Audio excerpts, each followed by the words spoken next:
Hello dear student, तो आइए देखते हैं इस क्वेश्चन को, इसके कॉन्सेप्ट को देखते हैं। अब इसमें हम देखें तो एक्सपेंशन कोई यूज हो सकता है, क्योंकि आप ये देखें कि ए अपना क्या दिया हुआ है, 1 + 2c2/3 प्लस 3c2/4 2c2/3 तो 3c2 4c2, हर जगह टू हम नोटिस कर सकते हैं। और 4 5 नीचे आता जा रहा। तो ये फैक्टोरियल तो हमें कहाँ पे दिखते हैं? ये हमें एक्सपोनेंट ई पावर एक्स के एक्सपेंशन में ये चीजें देखने को मिलती हैं। जैसे 1 + x मिलता है। अब इसके नीचे 1 फैक्टोरियल लिख देता हूँ मैं। फिर एक्स स्क्वायर, इसके साथ में 2 फैक्टोरियल प्लस x³ और 3 फैक्टोरियल। इस तरीके से जाता जाता है। लेकिन हम यहाँ पे एक चीज नोटिस कर सकते हैं कि यहाँ पे अपना ये बाइनोमियल कोएफिशिएंट है। जैसे 2c2 3c2 4c2, यानी बाइनोमियल होना चाहिए था। और अगर हम बाइनोमियल एक्सपेंशन नोटिस करें तो एक कॉन्सेप्ट हम यहाँ पे ये लगाएंगे बच्चों, ये यूज कर सकते हैं कि 1 + x की पावर, जैसे n को मैं एक्सपेंड करता हूँ तो मुझे nc0 plus nc1x plus nc2x² ये मिलता है मुझे। ठीक है। अब अगर यहाँ पे मैं कोएफिशिएंट देखूँ, कोएफिशिएंट ऑफ x² देखूँ in expansion of 1 + x power, तो आप नोटिस करो ये nc2 आएगा। इसका मतलब यहाँ पे जो क्वेश्चन दिया हुआ है उसमें आप देखो कि एन भी चेंज हो रहा है। जैसे जो 2c2 है एक्चुअली 1 + x पावर 2 में एक्स स्क्वायर का कोएफिशिएंट है। 3c2 क्या है? 1 + x पावर 3 में एक्स स्क्वायर का कोएफिशिएंट। मतलब यहाँ पे एक्सपोनेंट और ये दोनों बाइनोमियल का यूज हमें देखने को मिल सकता है। इसका मतलब हम इसमें जनरल टर्म आइडेंटिफाई कर लेंगे अकॉर्डिंगली। ठीक है। जैसे अगर मैं यहाँ पे देखूं ए को, तो ये चीज मुझे कैसे मिलेगी ये मैं सोचूं। एक और चीज आप तो देखो, जैसे 2c2 है तो 3 फैक्टोरियल आ रहा है, 3c2 है तो 4 फैक्टोरियल आ रहा है। मतलब कि जो पावर है, अगर बाइनोमियल एक्सपेंशन 1 + x होता, 1 + x पावर यहाँ पर 2 का कोएफिशिएंट देखा जाए, जबकि नीचे 3 है। जबकि एक्सपोनेंट में क्या फॉलो हो रहा है, जो है जितनी पावर है उतना ही फैक्टोरियल नीचे है। इसका मतलब कहीं ना कहीं x को इधर बुलाया गया है। और दो टर्म है बाइनोमियल, तो एक काम करता हूँ मैं इसके बारे में सोचता हूँ, e⁻1 + x के बारे में। और उसमें अगर मैं देखूं तो 1 + 1 + x, 1 + x/1 फिर ऐसे 1 + x पावर 2/2 फिर 1 + x ऐसे ओपन हुआ पावर 3/3 जैसे जाता जाएगा। अब इससे हम रिलेट करना चाहते हैं, लेकिन अभी भी एक प्रॉब्लम है कि अगर कोएफिशिएंट ऑफ एक्स स्क्वायर की बात करें तो वो 1 फैक्टोरियल वाले के साथ में आप देख सकते हो। हाँ सॉरी, 3 फैक्टोरियल के साथ में।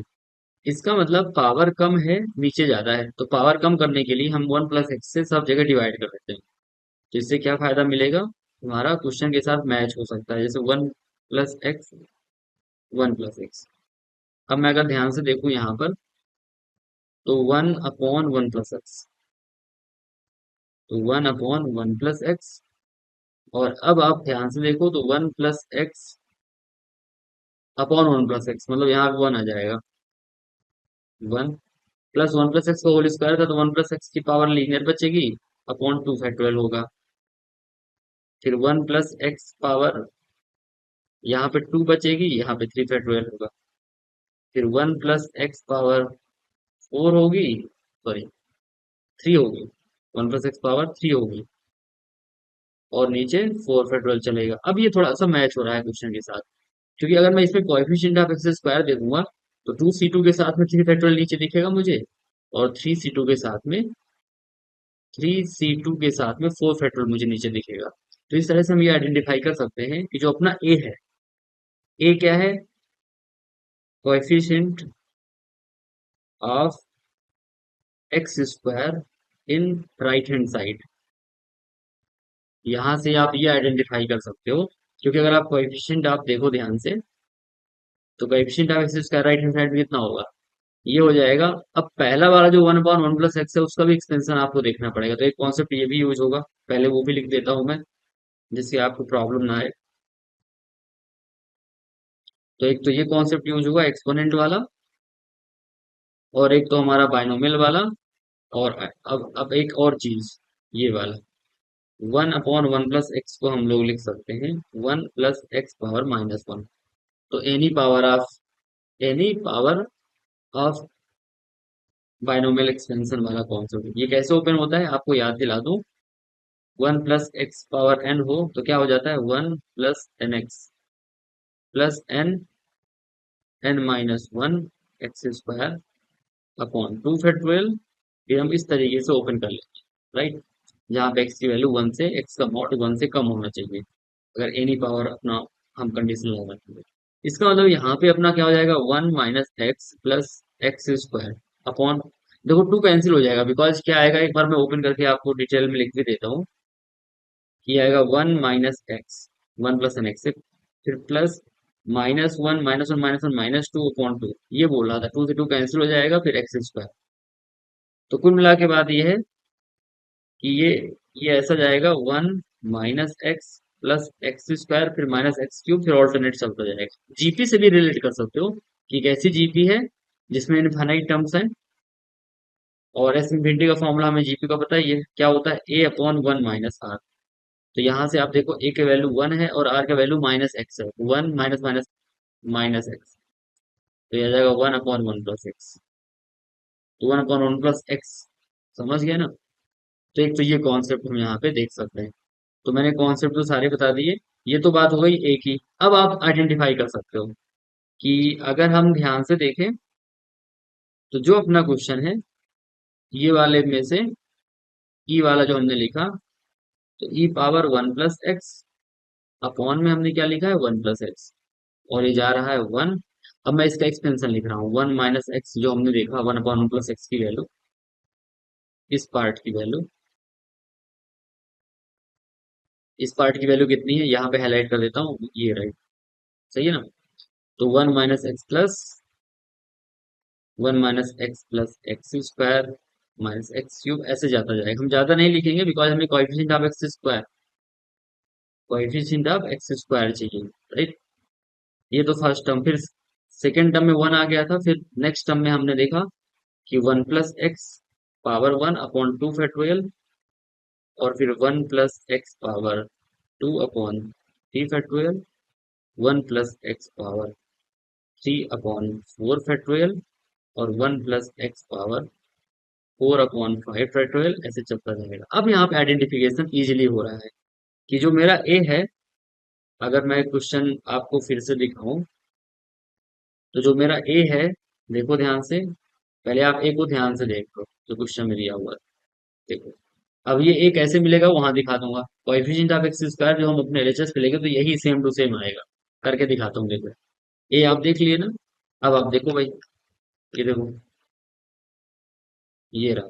अब मैं दिखाता हूँ आपको, अगर मैं कोएफिशिएंट ऑफ एक्स स्क्वायर यहाँ पे देखूं किसमें, आरएचएस की बात कर रहा हूँ राइट हैंड साइड में, तो मुझे क्या क्या चीजें दिख रही हैं। फर्स्ट वाले टर्म में तो 1 आ जाएगा, एक्स स्क्वायर का कोएफिशिएंट फर्स्ट ब्रैकेट में, 1 में तो कुछ है ही नहीं, और 1 + x/2 फैक्टोरियल में एक्स स्क्वायर तो है। फिर 1 + x⁻2 वाले में 2c2 आएगा, तो 2c2/3 फैक्टोरियल देखा। फिर इसमें 3c2 आएगा, 3c2/4 फैक्टोरियल। फिर इसमें इस वाले में 4c2 आएगा, 4c2/5 फैक्टोरियल, और यही अपना ए है। सो दिस इज अवर ए, देखो ध्यान से, यही ए था 2c2/3। तो ए को हमने आइडेंटिफाई कर लिया, ये रहा 2c2/3। अब ए को अगर आइडेंटिफाई कर लिया तो इसकी वैल्यू भी हाथों हाथ चलो निकाल ही लेते हैं, ठीक है। तो अगर मैं इसकी वैल्यू निकालने की कोशिश करूं, तो इसमें आप ध्यान से देख सकते हैं कि हमें अगर आरएचएस में एक्स स्क्वायर कोएफिशिएंट है, दोनों इक्वल हैं, तो this will same as coefficient of x square in left hand side as well, LHS में।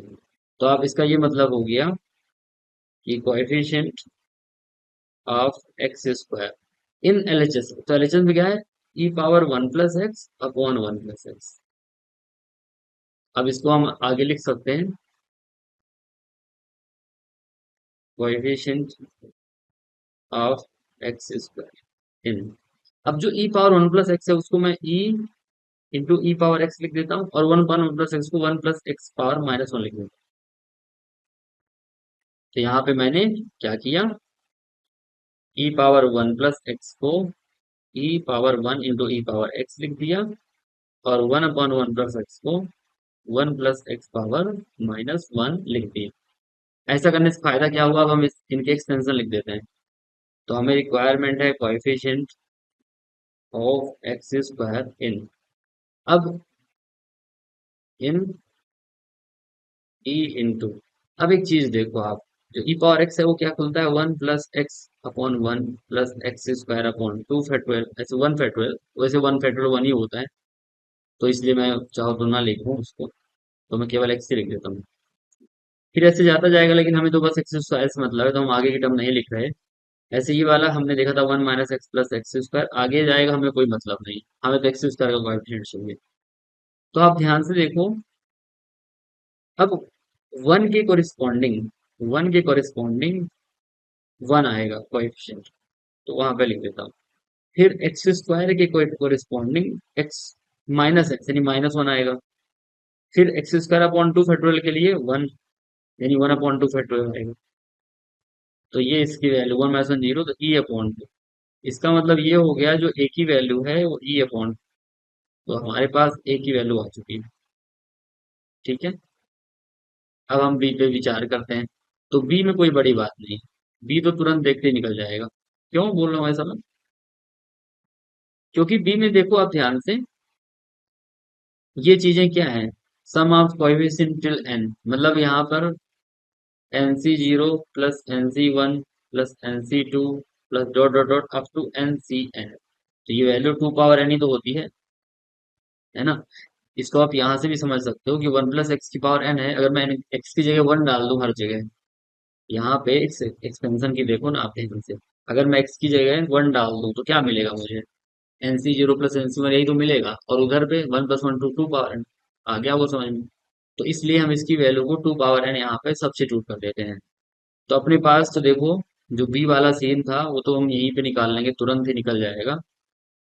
जो बी है उसको ध्यान से देखो, ये टू पावर क्या है, ये वाली चीज टू पावर टू है, और ये टू पावर थ्री है, ये टू पावर एन होता है, ये टू पावर फोर है। तो आप ध्यान से देखो कि two power two upon one factorial, two power three upon two factorial, two power four upon three factorial, जो एक्स है उससे एक ज्यादा पावर आ रही है, मतलब अगर हम एक्सपोनेंट से रिलेट करें, तो two power three upon two factorial, two power four upon three factorial. तो अब इसको आइडेंटिफाई करना है कि कौन सी सीरीज होगी, तो आओ देख लो भाई। यानी जो बी है उसको मैं अलग से लिख देता हूँ आपके लिए, यहाँ पे लिख देता हूँ। ये तो हम लोग निकाल के बैठे हैं, तो बी है one plus to power two upon one factorial plus two power three upon two factorial plus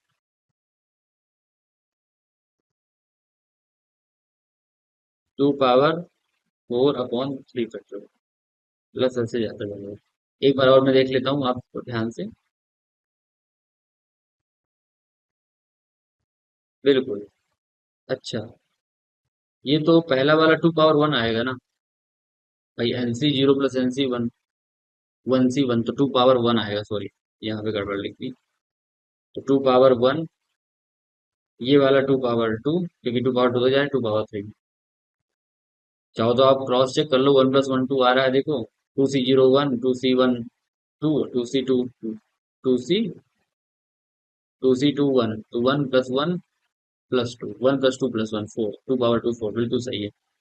तो n C zero plus n C one plus n C n तक क्या आता है, टू पावर एन होता है, to power N होता है ना। तो इसलिए टू पावर थ्री होगा लास्ट वाला, टू पावर टू, और ऐसे बढ़ता जाएगा।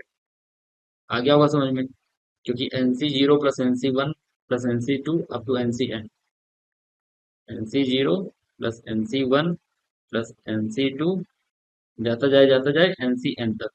तो आप यहां से देख सकते हो ये टू पावर एन आता है, और अगर ये टू पावर एन आता है तो one C zero plus one C one to power one हुआ, इसलिए यहाँ पे मैंने करेक्शन कर दिया है छोटा सा, जो मैंने लिखा था उस पे, ये टू पावर वन हुआ यहाँ। तो ये टू पावर वन है, टू पावर टू है, टू पावर थ्री है, ये लो।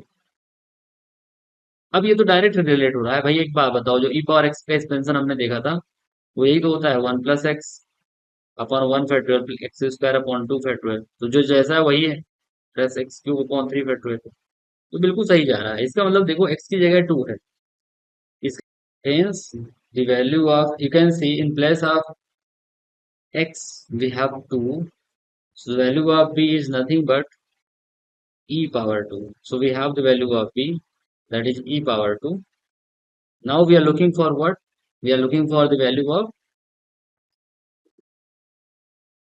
2b upon a स्क्वायर, यही तो निकालना है हमें। तो 2b अपॉन ए स्क्वायर हमें निकालना है। तो अगर हम यहाँ पे ध्यान से देखें बच्चों, तो 2b अपॉन ए स्क्वायर का वैल्यू, तो 2b, 2 e स्क्वायर, और ए स्क्वायर कितना, e/2 का स्क्वायर, यानी E square upon 2 square 4। E square cancel, 4 2 जाए 8।